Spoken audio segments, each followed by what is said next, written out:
ঘোমটা দিয়ে মুখটা ঢেকে নাও, তাহলে কেউ আর বুঝতে পারবে না। আর এতক্ষণে নিশ্চয়ই আমার ঈশান তোমাকে সরি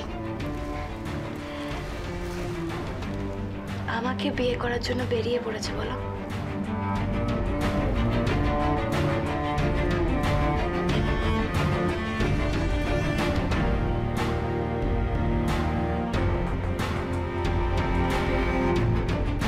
পিকু, পিকু তুমি যাও, পালাও এখান থেকে।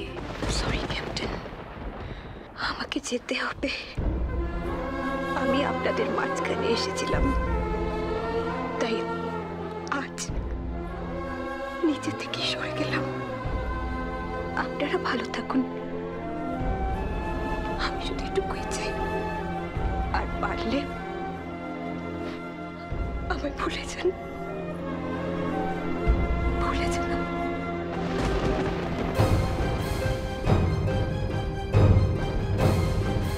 থ্যাঙ্কস পিকু, আমার ঈশানকে আবার আমার কাছে ফিরিয়ে দেওয়ার জন্য।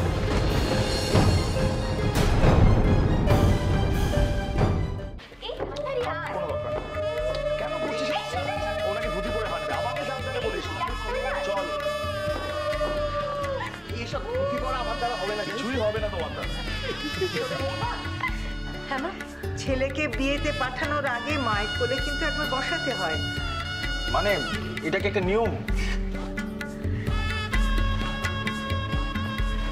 হ্যাঁ, এটাই নিয়ম। বিয়ে করতে যাওয়ার আগে ছেলেকে মায়ের কোলে বসে আদর খেয়ে তারপর যেতে। কেমন জানো এটা ব্যাপারটা? তো টোপরটা বল, তুই ডাক।